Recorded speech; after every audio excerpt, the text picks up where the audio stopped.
বিয়ে শাদী করবেন, আপনি স্ত্রীকে নিয়ে ঘোরেন, স্ত্রীকে নিয়ে আল্লাহর সৃষ্টি দেখেন, স্ত্রীকে নিয়ে আপনি বাইকে ঘোরেন, রিক্সায় ঘোরেন, চটপটি খান, ফুচকা খান, আইসক্রিম খান, কোনো সমস্যা নাই।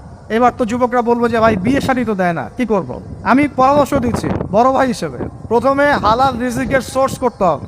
রিজিকের সোর্স না করে বিয়ে করা যাবে না, আত্মসম্মান থাকবে না। তাহলে পুরুষ মানুষের আত্মসম্মান কখন চলে যায়? যখন হাত পাততে হয় তখন।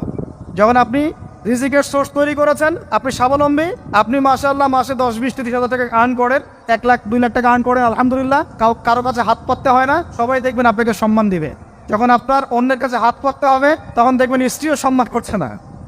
তো এই জন্য ডিগনিটি আগে, ডিগনিটি ফার্স্ট। আপনার ডিগনিটি অর্জন করতে হলে একটা হালাল উপার্জনের সোর্স লাগবে, এক। তারপরে পিতামাতাকে বোঝানোর চেষ্টা করবেন।